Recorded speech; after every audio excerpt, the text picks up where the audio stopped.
Israel और Iran के बीच जारी जंग के अब खत्म होने के आसार हैं। अमेरिकी राष्ट्रपति डोनाल्ड ट्रंप ने कल देर रात दोनों देशों के बीच सीज फायर पर बनी सहमति का ऐलान किया।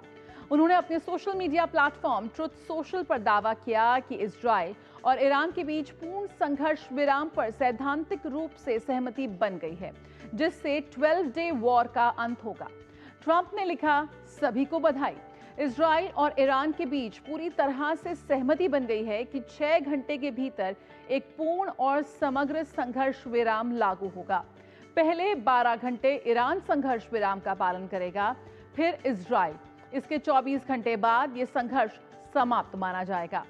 ट्रंप ने दोनों देशों की हिम्मत, बुद्धिमत्ता और सहन शक्ति की तारीफ करते हुए कहा कि यह संघर्ष वर्षों तक चल सकता था और पूरे मध्य पूर्व को तबाह कर सकता था, लेकिन ऐसा नहीं हुआ और कभी नहीं होगा।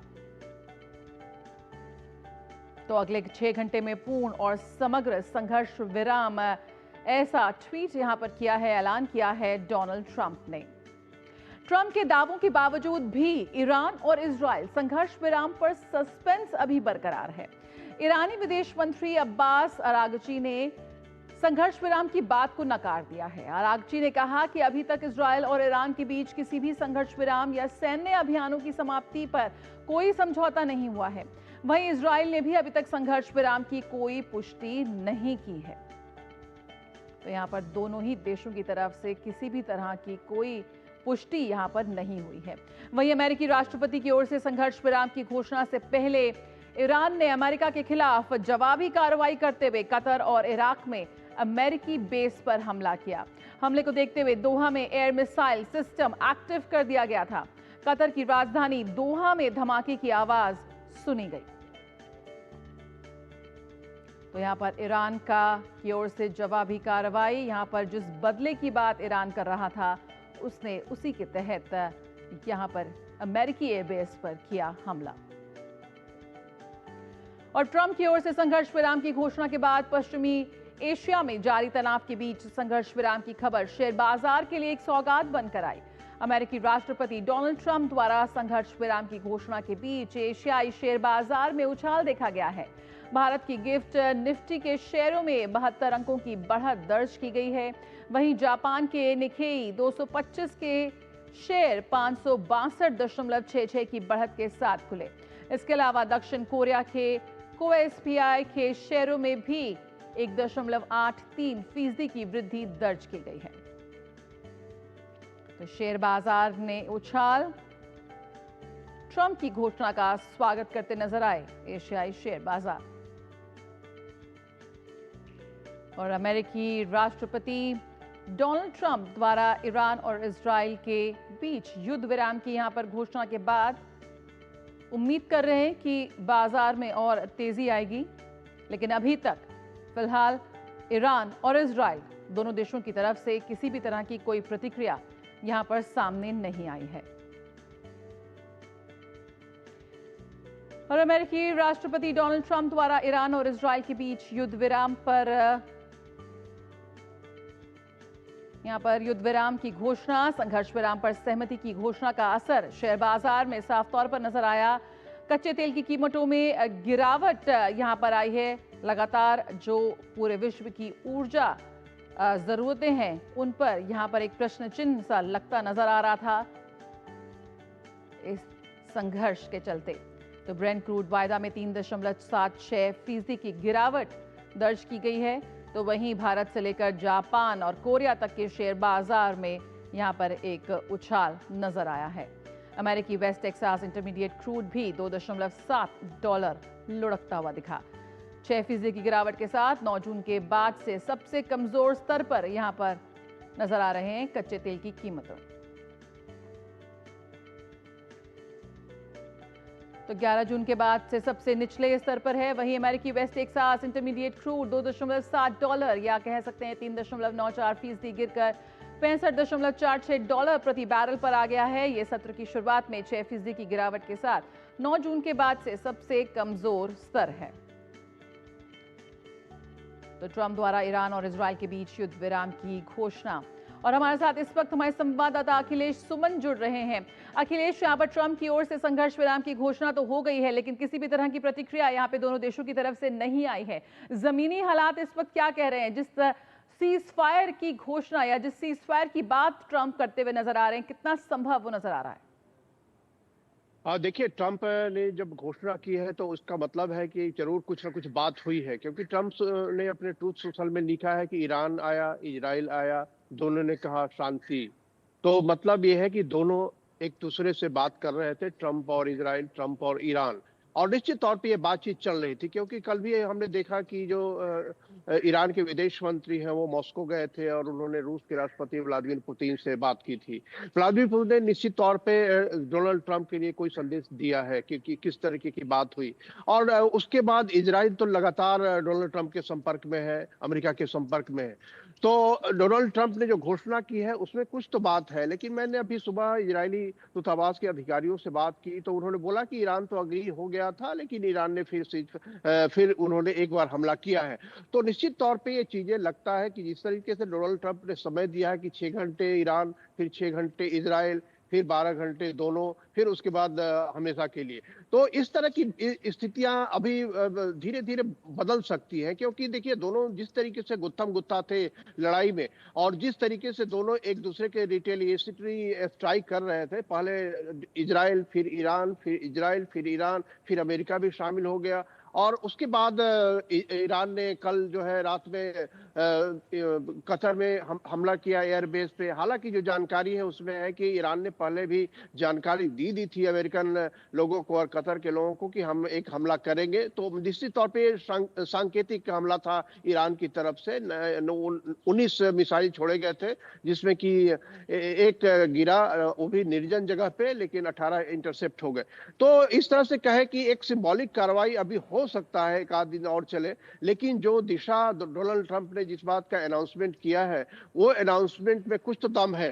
अब देखना होगा कि इजराइल और ईरान या इजराइल की खुद की शैली भी ऐसी है कि वो कई बार आगे बढ़कर सक्रिय हो जाता है, ईरान भी आगे बढ़कर रिटेलिएशन करने की स्थिति में पहुंच जाता है।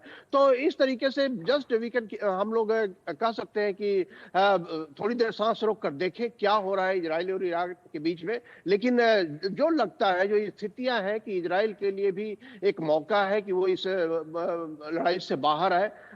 ईरान के जो न्यूक्लियर साइट्स है उनको काफी नुकसान पहुंच चुका है, और चाहे भले ही वो ईरान दावा कर रहा हो या कुछ लोग दावा कर रहे हो कि बहुत नुकसान नहीं पहुंचा है, लेकिन जिस तरीके का नुकसान पहुंचा है, इंफ्रास्ट्रक्चर वहां का तकरीबन तीनों साइट्स का काफी खराब हो गया है। तो वैसे में फिर एटॉमिक हथियार बनाना बहुत संभव नहीं होगा ईरान के लिए। और लगातार अगर इंगेजमेंट बना रहेगा तो हो सकता है ईरान पर और दबाव बने और ईरान बीच का एक रास्ता निकाल कर आगे बढ़ने को तैयार हो, जिसमें कि वो प्रूव कर सके कि वो शांतिपूर्ण ऊर्जा की तैयारी में है। वो शांतिपूर्ण ऊर्जा के लिए जो तैयारियां होती है, न्यूक्लियर तैयारियां, उसकी ओर बढ़ रहा है, न कि हथियार बनाने के लिए। बिल्कुल, लेकिन तो अखिलेश अभी भी ये खबर आ रही है कि इजराइल में इस वक्त भी सायरन बजते हुए नजर आ रहे हैं, सुनाई दे रहे हैं इजराइल में भी। इजराइल में अभी थोड़ी देर सायरन बजे थे, फिर सायरन रुक गया है, फिर सायरन बजे हैं। तो इजराइल भी लगातार सतर्क की स्थिति में है। मुझे भी खबर आई कि इजराइल में सायरन बजे, उसके बाद फिर थोड़ी देर के बाद खबर आई कि सायरन रोक दिया गया,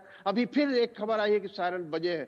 तो मुझे लगता है कि ये जो दोनों एक दूसरे को सतर्क निगाहों से देख रहे हैं, वो सतर्क निगाहों में है कि थोड़ा सा भी अगर आभास होगा तो वो सतर्कता बरतेंगे। एक खतरनाक स्थिति हो जाती है कि जब आपने बात की है, डोनाल्ड ट्रंप से बात की है कि हम शांति चाहते हैं, जब दोनों ने यह कहा है, और हम देख रहे थे कि अरागची पूरे देश, पूरी दुनिया के लोगों से बात कर रहे थे, ईरान के राष्ट्रपति भी पूरी दुनिया के लोगों से बात कर रहे थे, प्रधानमंत्री नरेंद्र मोदी से भी उन्होंने बात की। तो निश्चित तौर पे इच्छा है, ईरान की तरफ से इच्छा है कि इस युद्ध को रोके, और इजराइल की तरफ से भी इच्छा है कि अब जब परमाणु उनके जो साइट्स है वो तकरीबन बर्बाद हो चुके हैं, तब इस लड़ाई को जारी रखने का कोई लॉजिक नहीं है, कोई तर्क नहीं है। तो मुझे लगता है कि उस ओर में चीजें बढ़ रही है जिस ओर सबको आशा है। हो सकता है एक दो दिन डिस्टर्ब रहे, वो होता है जब आप युद्ध विराम की घोषणा करते हैं, तो कई कई जगह ऐसे होते हैं कि वो जो पूरा सिस्टम बना हुआ है उस सिस्टम से काम होते रहता है। लेकिन मुझे लगता है कि उस दिशा में बढ़ रहा है जिस दिशा में आशा लोग लगाए हुए हैं कि हाँ वो बढ़े। जी। बिल्कुल अखिलेश, यहाँ पर जिस तरह से कल की जो स्थिति रही जब ईरान ने अमेरिकी बेस पर हमला किया, उसके बाद से जो तमाम देश हैं, कतर, बहरीन, दुबई, सब जगह पे काफ़ी हाई अलर्ट हो गया, सबने अपने एयर स्पेस बंद कर दिए। इस वक्त क्या कुछ स्थिति बता रहे हैं? बहुत ही कम समय है, लेकिन फिर भी इस वक्त क्या कुछ स्थिति है? जिस तरह से तमाम देश जो हैं इस वक्त काफ़ी हाई अलर्ट मोड पर चल रहे हैं, किस तरह से तमाम फ्लाइट्स यहाँ पर रद्द हो गई हैं, बात करो एयर इंडिया, इंडिगो, किस तरह से देख रहे हैं इस वक्त जो स्थिति है पूरे पूर्वी एशिया? देखिए अभी तो मिडिल एयर ईस्ट में। अलर्ट उस तरीके से नहीं है, लेकिन निश्चित तौर पे अगर इजराइल की तरफ से कुछ होता है अचानक हमला, तो निश्चित तौर पे फिर स्थितियां बदल जाएगी। लेकिन जो अभी तक लग रहा है कि इजराइल भी हो सकता है इस बात को माने, डोनाल्ड ट्रंप का सम्मान करे, क्योंकि नेतन्याहू की ताकत डोनाल्ड ट्रंप ही है। और अगर डोनाल्ड ट्रंप ने घोषणा की है तो नेतन्याहू को उसको मानना पड़ेगा। ईरान डोनाल्ड ट्रंप के अधीन नहीं है, लेकिन नेतन्याहू की स्थिति है कि वो राजनीतिक तौर पे, राजनयिक तौर पे, हथियार के तौर पे, सारे तौर पे डोनाल्ड ट्रंप और अमेरिका से जुड़े हुए हैं। इसलिए मुझे लगता है कि इजराइल अपनी तरफ से बहुत ज्यादा उकसावे वाली कोई कार्रवाई नहीं करेगा। ईरान ने भी कहा है, अगाची ने अभी कहा है थोड़ी देर पहले कि हम अपनी तरफ से हमला नहीं करेंगे अगर इजराइल हमला नहीं करेगा। तो निश्चित तौर पे अब बॉल जो है कह सकते हैं कि कोर्ट, इजराइल के कोर्ट में है। अगर इजराइल चुप बैठता है तो ईरान भी चुप बैठेगा, और इस तरीके से धीरे धीरे चीजें मध्यस्थता की ओर बढ़ेगी। और जो जहां भी एयर अलर्ट हुआ है वो एयर अलर्ट भी धीरे धीरे खत्म होगा, क्योंकि एयर अलर्ट इसी के आलोक में था कि ईरान ने कहा था कि हम बदला लेंगे। ईरान ने अब कतर में और इराक में कह सकते हैं कि एक सांकेतिक कार्रवाई की है, जिससे उन्होंने अपने जनता को संतुष्ट किया है, अपने पूरे सिस्टम को संतुष्ट किया है। और आगे बढ़ने के लिए अरागची लगातार बात कर रहे हैं कि इजराइल हमला ना करे तो हम भी हमला नहीं करेंगे। तो स्थिति यहाँ है कि दोनों तरफ से सांस रोक कर लोग खड़े हैं, और अभी जो है इजराइल को इस बात को समझना पड़ेगा। इजराइल के कोर्ट में, आज का बॉल इजराइल के कोर्ट में। जी बिल्कुल, यहाँ पर पूरी तरह से दो खेमों में एक तरह से दुनिया बंटती भी नजर आई अखिलेश, जहाँ पर इजराइल के समर्थन में भी और ईरान के समर्थन में भी खुलकर देश सामने आए। सैन्य हस्तक्षेप की अगर ना भी जिक्र करें तब भी खुलकर सामने जरूर आए कि किस तरह से दोनों ही देशों के लिए अपने अपने एक अलग सपोर्ट सिस्टम है। ऐसे में यहाँ पर जब डोनाल्ड ट्रंप का ऐलान हुआ है सीज फायर का, क्या कुछ प्रतिक्रिया निकल कर आई हैं बाकी देशों की तरफ से भी? हाँ, देखिए डोनाल्ड ट्रंप का जो सीज फायर का ऐलान है, वो ऐलान निश्चित तौर पे उनकी जो बातचीत हुई होगी उसी के आधार पे है। लेकिन जिस तरह से दुनिया बटी हुई थी, आप देख लीजिए, दुनिया बटी तो हुई तो थी। इजराइल के पक्ष में अमेरिका खड़ा था काफी पूरी ताकत के साथ। पूरा वेस्ट जो है, वेस्टर्न कंट्री जो है, वो बोल रहे थे कि इजराइल को आत्मरक्षा का अधिकार है और ईरान के पास न्यूक्लियर हथियार नहीं होना चाहिए। दूसरी तरफ अगर देखें तो रूस और चीन कंडेम कर रहे थे, नॉर्थ कोरिया कंडेम कर रहा था कि इजराइल जो हमला किया है। लेकिन जिस तरीके से अमेरिका खड़ा था इजराइल के पक्ष में, उस तरीके से ईरान के पक्ष में कोई देश नहीं खड़ा था कि वो ईरान को फंडिंग करे, ईरान को हथियार दे, ईरान को सारी वो जरूरतें पूरी करे जो ईरान इस समय युद्ध के समय चाहेगा। तो यह जो विभाजन दुनिया में दिख रहा था, एक तरफ का विभाजन था कि शांति स्थापित होना चाहिए, डायलॉग और डिप्लोमेसी होनी चाहिए। लेकिन दूसरी तरफ तो जहां उनका पूरा एक सिंगल पॉइंट एजेंडा था कि नहीं, ईरान के पास हथियार, परमाणु हथियार नहीं होने चाहिए और इजराइल को आत्मरक्षा का अधिकार है। तो इस तरीके से एक तरीके से जस्टिफाई कर रहे थे वो इजराइल ने जो हमला किया था फ्राइडे को। तो ये दुनिया का विभाजन कई मामलों में कहे तो आइडियोलॉजिकल ज्यादा था, एक तरफा झुकाव ज्यादा दिख रहा था इजराइल के फेवर में। हाँ, अब जो है दुनिया के देश निश्चित तौर पे, अब जब स्थितियां बदल रही हैं, दुनिया के देश प्रतिक्रिया करेंगे, और मुझे लगता है कि सारी तरफ से प्रतिक्रिया आएगी कि स्वागत करेंगे लोग अगर ये सीज फायर होता है और ये स्थितियां अगर बेहतर होती है। तो निश्चित तौर पे पूरी दुनिया के राजनयिक शक्तियों को इस बात के लिए शांति होगी कि अभी जो हार्मुज के स्ट्रेट को बंद करने की बात भी जो ईरान कर रहा था, वहां से भी शांति होगी कि वो स्ट्रेट अभी बंद नहीं होगा और दुनिया का जो यातायात है, खास करके ऑयल एंड गैस का यातायात है, वो जारी रहेगा और तेल और गैस की जरूरतें जो है दुनिया की पूरी होती रहेंगी। बिल्कुल साफ तौर पर यहाँ पर घोषणा के बाद ही जो शेयर बाजार में एक जबरदस्त उछाल हम यहाँ पर देख रहे हैं। जो पूरी विश्व की जो ऊर्जा सुरक्षा है उसमें कहीं ना कहीं एक चिंता की लहर दौड़ गई थी इजराइल और ईरान के संघर्ष के चलते। किस तरह से देख रहे हैं? बाजार ने स्वागत किया है डोनाल्ड ट्रंप के इस ऐलान का, लेकिन अभी तक किसी तरह की पुष्टि यहाँ पर निकल कर नहीं आई है ईरान और इजराइल की तरफ से। देखिए, नहीं, ईरान ने कहा है कि अगर इजराइल हम पे हमला नहीं करेगा तो हम भी हमला नहीं करेंगे। खुद विदेश मंत्री अरागची ने कहा, इस बात कही है।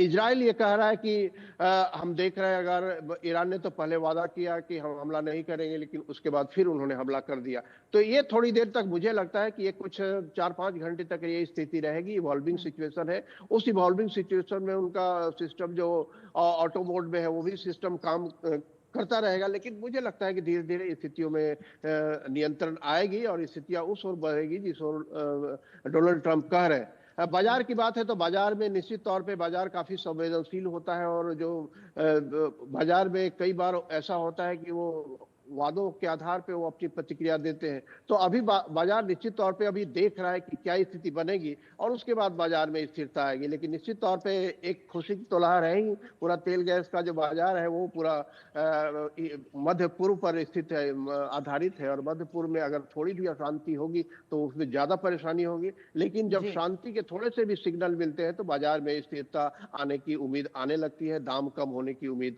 होने लगती है। जी बिल्कुल। यहाँ पर लगातार भारत भी इस पे बहुत ही संयमित और संतुलित अपनी कूटनीतिक पहल के साथ आगे बढ़ रहा है इस पूरे संघर्ष को लेकर। और प्रधानमंत्री ने ईरानी समकक्ष से बात भी की थी, ईरानी राष्ट्रपति से, कि किस तरह से कूटनीतिक और संवाद से ही इस समस्या का हल निकल सकता है। यहाँ पर वहाँ जो भारतीय फंसे हैं उनके लिए भी ऑपरेशन सिंधु भारत की ओर से चलाया जा रहा है, लेकिन जिस तरह से इसका दायरा बढ़ा, जहाँ पर कतर और बहरीन और बाकी देश भी इसमें कहीं ना कहीं कल रात को शामिल होते नजर आए, किस तरह से देखते हैं जो तमाम भारतीयों की बहुत बड़ी संख्या इस पूरे इलाके में वहाँ पे काम करती है, वहाँ पे रहती है, किस तरह से चिंताओं को अगर बढ़ाते हुए, भारत की चिंताओं को ध्यान में रखते हुए क्या कुछ उम्मीद की जा सकती है? देखिए, भारत के चूंकि संबंध ईरान से बहुत अच्छे हैं, इजराइल से भी बहुत अच्छे हैं, और अगर कहेंगे तो पिछले 11 सालों में प्रधानमंत्री नरेंद्र मोदी ने जो डिप्लोमेसी अपनाई है उसमें आप देखेंगे कि मध्य पूर्व के सभी देशों से भारत के संबंध काफी अच्छे हैं।